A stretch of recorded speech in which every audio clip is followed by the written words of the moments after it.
Today's reading comes from Song of Solomon, chapter 4, verse 12, through chapter 5, verse 1, and it can be found on page 562 of the Pew Bibles.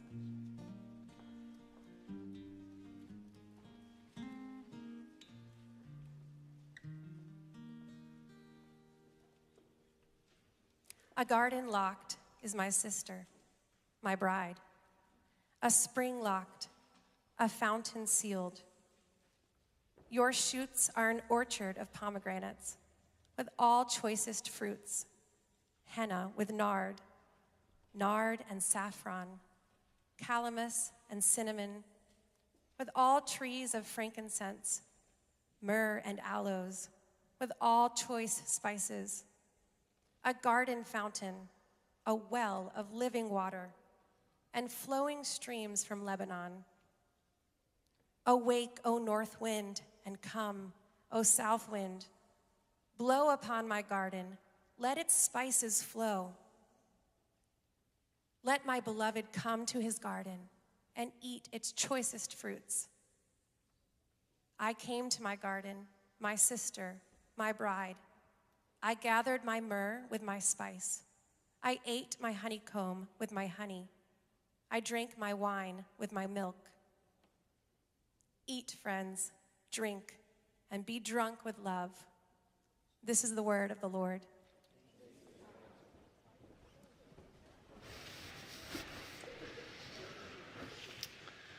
All right, thank you, Elaine. Good morning, everybody. All right, well, we got a lot of ground to cover, so no chatting, just kind of, whatever at the beginning. Let's just get right into it. We're picking up where we left off last week, and we're in the middle of chapter 4 of the Song of Solomon. And if you're new to the church or you're new to the sermon series, we've been going through a year-long sermon series on the wisdom literature of the Old Testament. So that's the books of Job, Psalms, Proverbs, Ecclesiastes, and here's the last of the wisdom books, the Song of Solomon. And the Song of Solomon is a book that celebrates marital intimacy. And when we started the Ancient Wisdom sermon series, I was thoughtful of the fact that we were eventually going to get to the Song of Solomon, which is a book all about marital intimacy when many of our congregants are single and not married, and that might be challenging for them.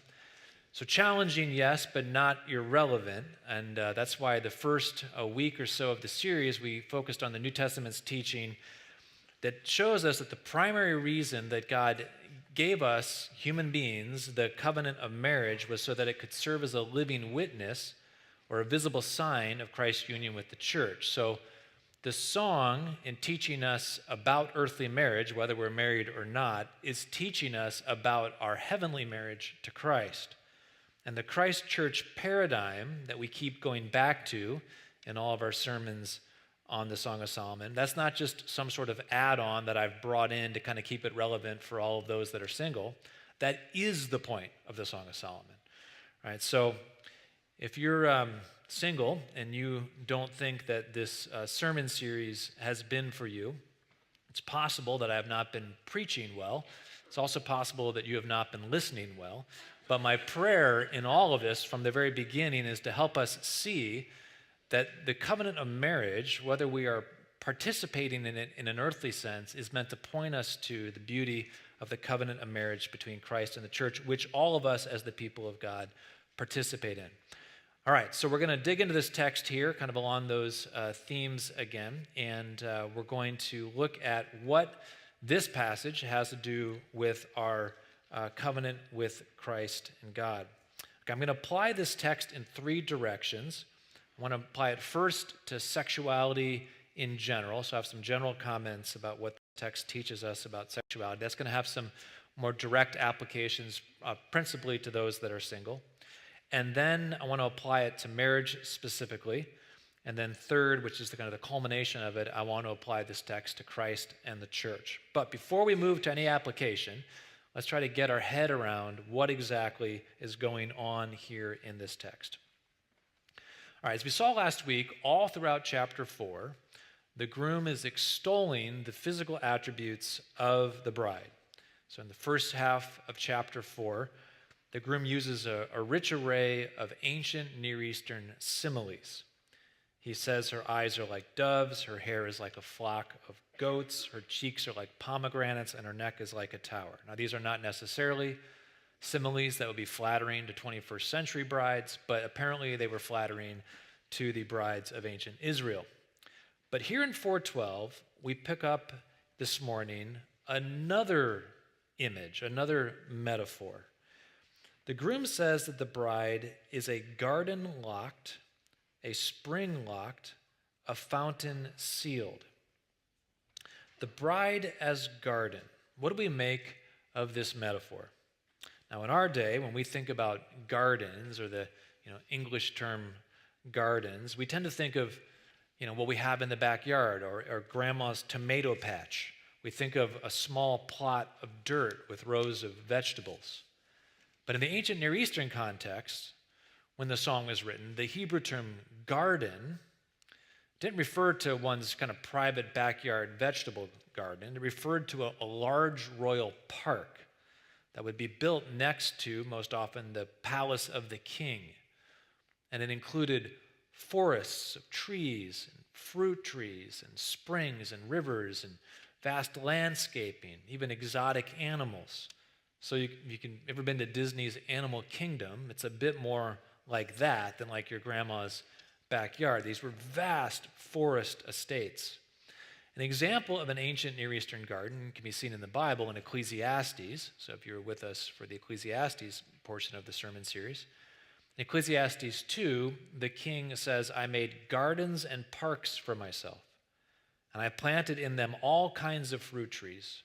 I made ponds of water for myself from which to irrigate a forest of growing trees. And later we learn that the king brought in exotic animals into his garden. Perhaps the most famous example of a garden in the ancient world was Nebuchadnezzar's Hanging Gardens of Babylon, as one of the 7 ancient wonders of the world. So gardens were grand and luxurious. They were the hallmarks of royalty. But gardens were not just luxury parks for kings. They were also the home of the god of the king, or the gods of the king. The gardens were divine human sanctuaries where the kings, serving as priests, would meet with the gods that they served, and they would worship the gods they served. So temples were often built in the center of these gardens, and they were built on springs or rivers, which would symbolically show the power of the god, or the rule of the god, extending out into the larger kingdom. And it was viewed as a temple sanctuary, a place where God would come, the gods would come and meet with the king. So the most famous garden of all, of course, in the Bible, is the Garden of Eden. And the Garden of Eden, you'll recall, if you remember the description of the Garden of Eden from Genesis 2, it had fruit trees, it had animals, it had a spring that flowed out of the garden into the 4 corners of the earth around. And it also was a temple sanctuary. The Lord would come in the cool of the evening, and he would walk with Adam and Eve, he would talk with Adam and Eve. So when the groom says that the bride, in verse 12, is a garden, he's not saying she's a small vegetable patch full of rows of beans and tomatoes. He's saying that she is Eden. He's comparing her to Eden. She's a royal park estate full of fruit trees and spice trees, rivers, springs, landscaping, exotic animals. And this is, in fact, the picture that we get then in verses 13 and 14, minus the exotic animals. But the bride's shoots, the groom says, are an orchard of pomegranates with all its choicest fruits. She's a forest of exotic spice trees and plants. So henna, nard, saffron, calamus, cinnamon, frankincense, myrrh, aloes. She's a garden, a park estate of choice spices. In verse 15, she's a garden fountain, a well of living water, flowing streams from Lebanon. But what I want to note here in particular in this passage is in verse 12, where when the groom shows up, the garden is locked. The fountain is described as sealed. The bride, as a royal garden, as a royal park estate, she's beautiful, she's desirable, but the groom is stuck outside. She's unavailable. Now, not to fear, because in verse 16, we read, "Awake, O north winds, O come, O south winds, blow upon my garden and let its spices flow. Now, verse 16 in our translation, if you're using the Pew Bible, is ascribed to the groom. Commentators are not really sure whether this should be ascribed to the groom or whether this is ascribed to the bride. If it's ascribed to the groom, he's calling for the winds to come and stir up the desires of his bride so that she unlocks the garden gate and lets him in. If it's the bride saying this, then she's doing the same thing from her side. She's calling on the winds to inspire her to open up the gate and to let the groom come in. In either case, whoever calls upon the winds, the north winds and the south winds come and they do their job, and the bride invites the groom into the garden. So she says in the first half, or she says in the last half of verse 16, let my beloved come to his garden and eat its choicest fruits. And then the groom accepts the invitation in 5:1. He says, I came to my garden, my sister, my bride. I gathered my myrrh with my spices. I ate my honeycomb with my honey. I drank my wine with my milk. So the garden is unlocked. The bride's garden becomes the groom's garden. They're both calling the garden my garden. And they feast and drink together, so much so that their friends say, eat, friends, drink, and be drunk with love. And that closes out the scene. All right, now there are probably a lot of directions a pastor could go here, but I want to draw attention to the fact that when the garden imagery starts in 4:12, the bride is a garden locked and the groom is on the outside, but by the time the scene ends in 5:1, the garden is unlocked and the groom is on the inside. And I want to focus on this point because this transition of the bride from locked to unlocked, with the groom starting on the outside and then ending on the inside, this is one of the common themes. It's a reoccurring theme throughout the Song of Solomon. So for instance, in chapter 2, if you can remember back when we preached on chapter 2, that scene opens with the groom on the outside of the wall. He's outside the house. The bride is behind the wall, and she's described as hiding like a dove in the clefts of the rocks.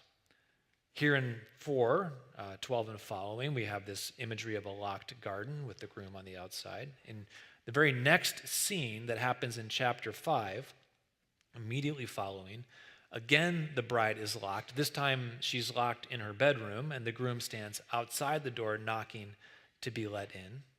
And then at the end of the book, in chapter 8, the friends speak of a young girl. She's too young for marriage. And they say, if she is a wall, we will build on her a battlement of silver. If she is a door, we will enclose her with boards of cedar. They're going to protect her. The idea of the bride's sexuality as locked away from the groom, it happens too frequently throughout the song to be without significance. Now, as we saw from our text a few weeks ago, the bride is not always passive. She's not always hiding in relationship to the groom. In chapters 3 and in chapter 5, she goes out into the streets at night to look for the groom. But it's notable that throughout the song, the bride is often portrayed, in ways the groom is not, as locked or as hiding away from the groom. All right, so what do we do with this locked to unlocked garden imagery? As I said, I want to apply this in 3 directions. So I want to first start and think about what this means for just sexuality in general. All right, the bride's posture in this song as locked or hidden is a reminder to us that sexual intimacy is more vulnerable for women than it is for men. While it's true that the song gives us a picture of reciprocity between husbands and wives, it does not give us a picture of total sameness or equality when it comes to sexual vulnerability. When it comes to sexual intimacy, the simple facts of biology put women in a greater position of vulnerability than they do men. There's at least 2 ways that this is true. First, and perhaps most obviously, men are physically most often more powerful than women. And insofar as sexual intimacy almost always occurs alone or in isolation and away from others, women in that context are more vulnerable to male power in ways that men are not vulnerable to women. So this is why we have all of the hashtag #MeToo movement of 2018. Right? These are stories of men who have more physical power, abusing their physical power at the expense of more vulnerable women. And of course, it's not just from 2018 on. This has been happening since time immemorial. So there's a disparity of physical power between men and women, and that makes women more vulnerable in sex. And second, women have to carry uniquely the consequences of sex in ways that men do not. To put it succinctly, women get pregnant and men don't. So if a woman gets pregnant and the man walks away, well, she is left without really any great options. She can pursue an abortion, which before God is not a moral or illicit option. She can give up her child for adoption, which is exceedingly painful and emotionally very difficult, psychologically hard. She could become a single mom, which is exceedingly difficult in a practical and pragmatic sense. Now, children are a valuable gift from the Lord, but they are as weighty as they are valuable. So a principal motivation of the sexual revolution of the 1970s, and we still live in the wake downstream of that, was to create a culture in which women could have sex like men, and invulnerable and immune to the consequences. But biologically, women just can't have sex like men. And the truth is, neither can men. Men may not have the same physical and procreative vulnerabilities as women, but men are psychologically and emotionally harmed by sex too. And when they use their sexuality outside the context of the marriage covenant, it opens them up to the pernicious effects of sex. The idea that men have sex without consequence is just as much a fantasy of the sexual revolution as the idea that women have sex without consequence. All the same, the weight of the consequences do fall heavier upon women. For all of our culture's egalitarian and feminist impulses, many of which are laudable and good and have been necessary, the extent to which our culture has masked or downplayed the vulnerability of women with respect to sex has not been helpful. So if female sexuality is often locked or hidden away in the Song of Songs, it's locked for good reasons. The bride's posture in the song reminds us, both men and women, that it's right for a woman to lock away her sexuality, to refuse to enter into a sexual relationship with a man who has not promised to protect and honor her, who has not promised to care for his body as he cares for his own, who has not pledged before God and witnesses that he will help bear and carry and provide for the fruit of their love should the Lord bless them with a child. The bride as locked garden is a reminder that the marriage covenant, though it's not perfect, sometimes it fails, it was created by God as a habitat of safety for protecting the inherent vulnerability of female sexuality and nurturing then the children that female sexuality produces. All right, now let's apply this garden metaphor to marriage and see what the implications are there. As this relates to marriage, it's good to remember that the woman's greater inherent vulnerability doesn't suddenly disappear on the wedding day. I grew up in a Christian home, and so even from a young age, as a young man, I was committed to the idea of saving sex for marriage. And I remember thinking as a teenage boy that one of the great advantages of being married would be that you would get to have sex whenever you wanted. And for all of you teenage boys out there, let me disabuse you of that fantasy. Because the reality is, even in marriage, there's a call for restraint and control and for bearing with one another and honoring your spouse. Respect and sensitivity to the wife's greater vulnerability is required in marriage, too. Statistically, from what I can find in peer-reviewed studies, it's about 75% of marriages where husbands are physically and emotionally more readily and easily available for sex than their wives. Now, it's for a variety of reasons, but statistically, it just doesn't cost husbands as much to be sexually available as it does their wives. And the groom in the Song of Songs is a good model for husbands. To be patient, not pushy, to be inviting, but not needy or demanding, to pursue one's wife in a way that is sensitive to the fact that sex is often easier and less vulnerable for you than it is for her. So husbands, if your wife is locked away, she's locked you out of the garden, it's time to have a prayerful and honest conversation with her and with Jesus about why this has been the case. Maybe she's locked you out because she doesn't feel safe being vulnerable with you. Maybe you're doing or not doing something that's eroding her trust in you. Or maybe you're not. Maybe she has locked you out for reasons that have nothing to do with you, and they have to do with the things that she's brought into the marriage from her past. This is why it's good to talk with her, to talk with each other.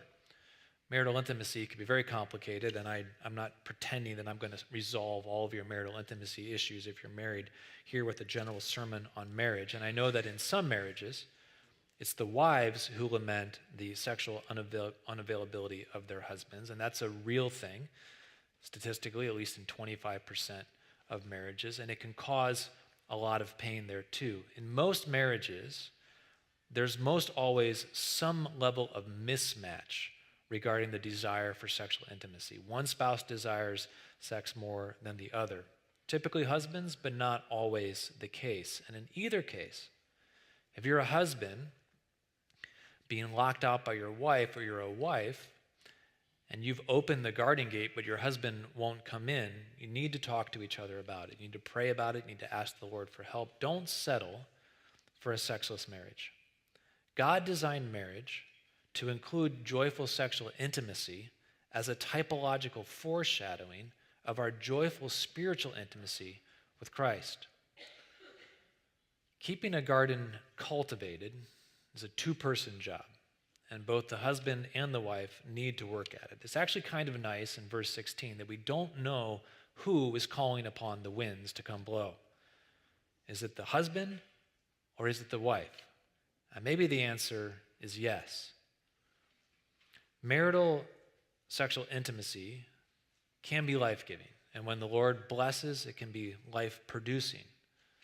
And when we marry wisely, and we're kind and compassionate to each other, when we bear with each other, the inherent vulnerabilities that attend marital intimacy, they don't disappear, but they're not exploited. And they draw us closer to each other and point us to our relationship with Christ. And that's where I want to end this sermon on this third point about what this garden imagery has to do with our relationship with Christ. If the groom in the Song of Songs is a type or a picture of Christ, and the bride is a type or a picture of the church, then what does it mean that the bride is a garden locked and then unlocked? Now, as I mentioned in the first point, or back in the exposition of the text, one of the chief features of the gardens in the ancient world was that they were the home of the gods. When the gods of the ancient world would come to earth to visit with their people, they would come to their garden sanctuaries. This is the basic idea that we see happening in Genesis chapter 2 and 3 with the Garden of Eden.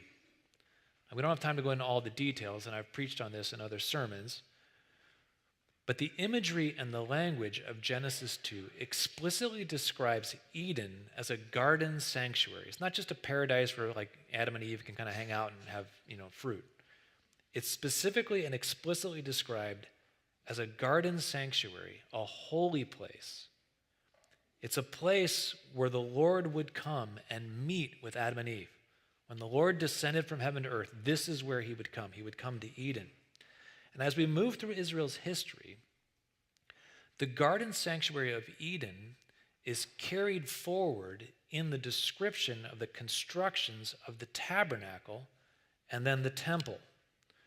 Both the tabernacle and the temple, if you go back and you read the descriptions about how they are to be made and the sort of decorations they are to have, they are patterned after Eden.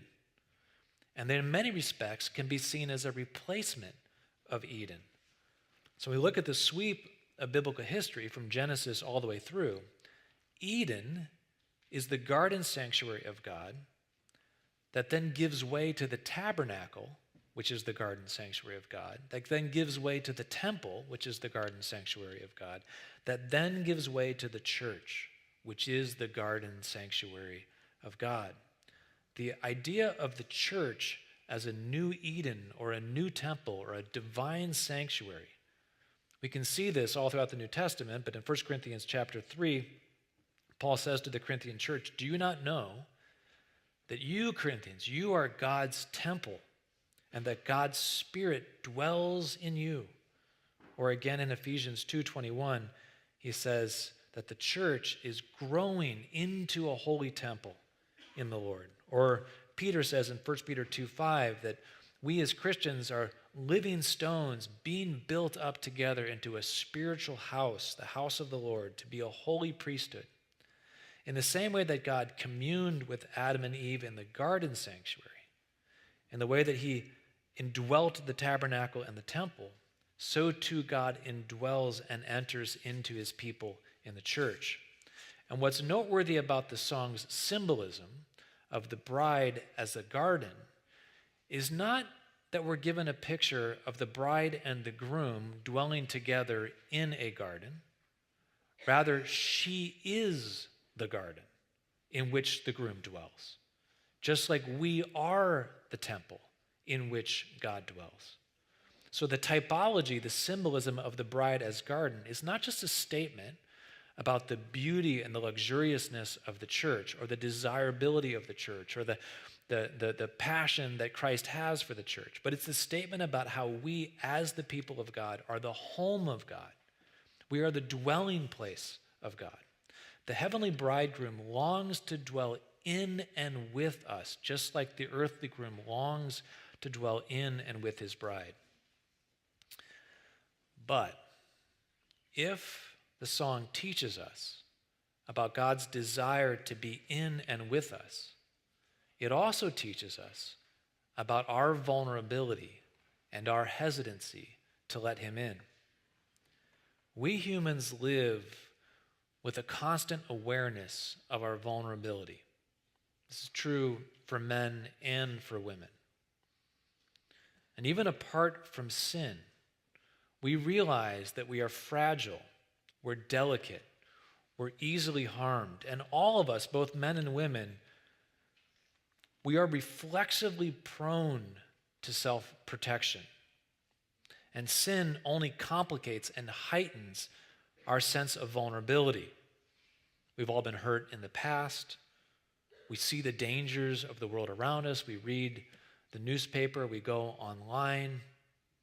And so we lock the garden gate of our soul and we keep others away, safely at a distance, a remove.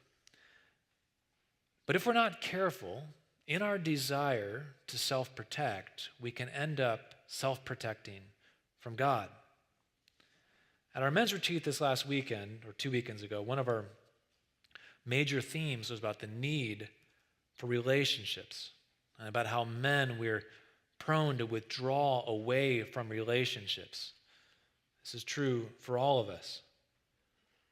But what we need is to be in relationship with each other, and we need to be vulnerable with each other. And then ultimately, not just to be vulnerable with each other, but to be vulnerable with each other as a path to being vulnerable with God. It's helpful to let other human beings into your life. But it's supremely helpful to let Jesus into your life. You can bless me, but you can't bless me like Jesus can bless me.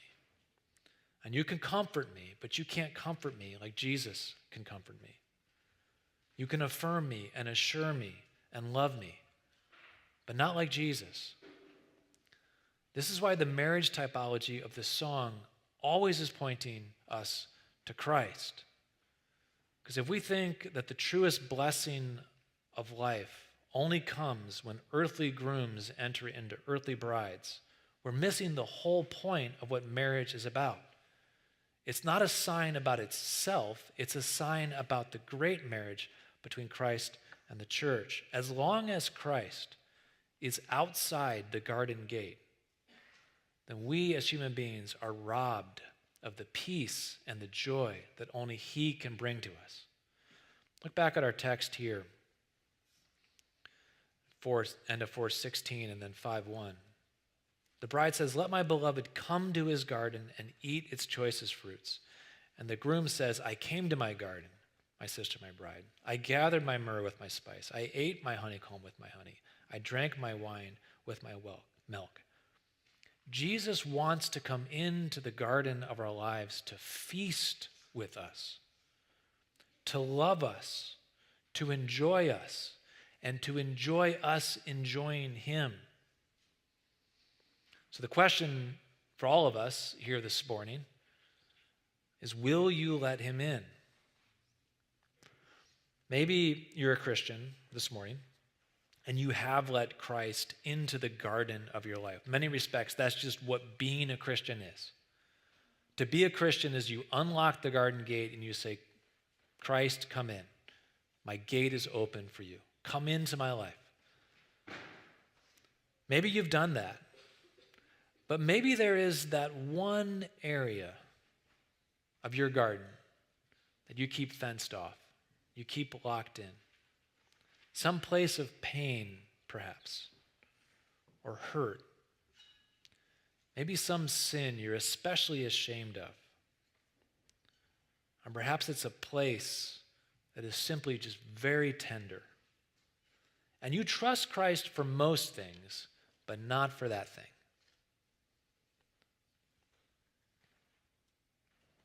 But this morning, maybe the last number of Sunday mornings, maybe the last number of months, you have been hearing his gentle knock on that area of your life.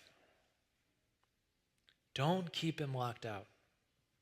He wants to come in and bring a blessing. He wants to come in and feast with you. Why do we keep the door locked? We keep the door locked because we're not sure that letting that person into this space is going to produce anything good. Why do we keep Jesus locked out of our lives? We're worried that letting him in to that space, to have his way with that space, will not produce anything good. But what do we think he's going to do if we let him in? Do we think that he wants to come in and throw things around, to judge us, to scowl at us? He wants to come in and bring healing if healing is necessary. He wants to bring forgiveness as forgiveness is needed. And what he wants to do is he wants to come in and rejoice with us. He wants to come into our lives so that he can give us his own life, so that he can unlock the springs that are sealed, the fountains that are sealed, and make our heart overflow with the rivers of living water, like he says in John chapter 7. The groom in the song stands and calls for the wind to come to unlock his bride, if he's the one calling. The term wind in Hebrew, it's the same term for spirit. I think that's a beautiful imagery. Christ stands at the door of our lives and he calls for his spirit to blow over our lives so that we will trust him and open the door and let him in. I think we too should call for the Spirit to blow upon our lives, to give us the courage to open the door to let him come in. If you're not a Christian, you're here this morning, you've never opened the garden gate of your soul to Jesus, you've never allowed the divine suitor access to your life, well then what are you waiting for? It's not a trick question. What are you waiting for? Let me encourage you to take a chance on Jesus.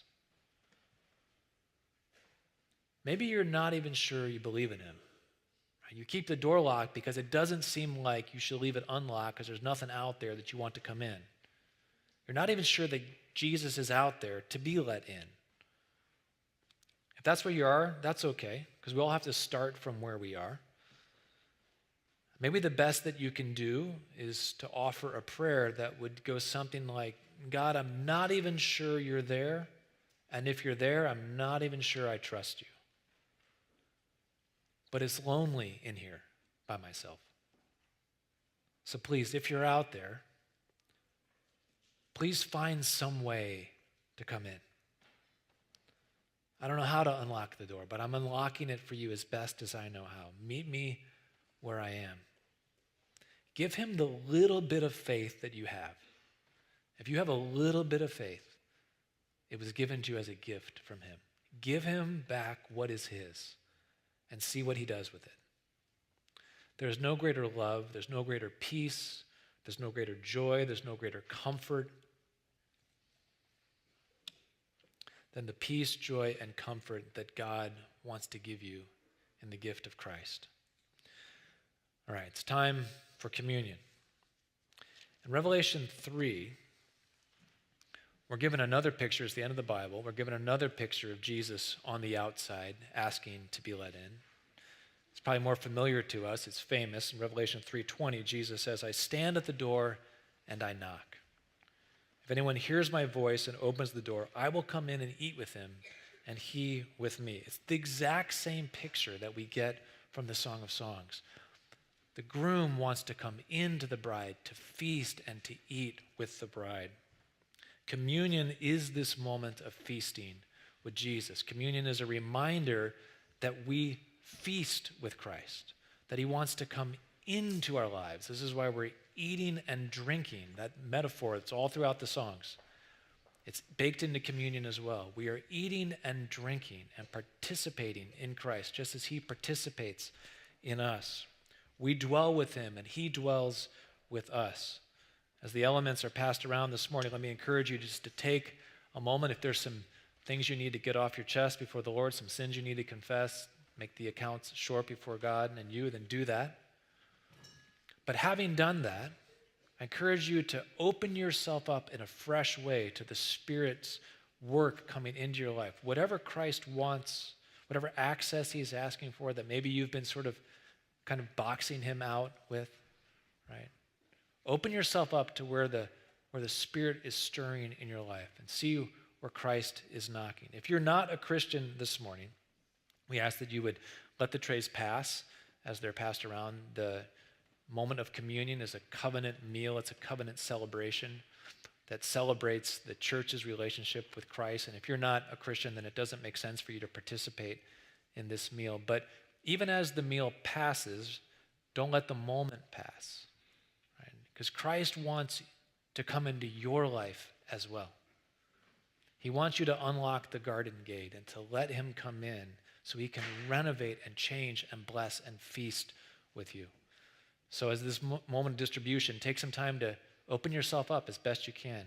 Pray for the Spirit to give you faith to see how you might let Christ into your life as well. All right, those that are serving, come on forward. We'll distribute the elements, hold them, and then we'll take them all together at the end.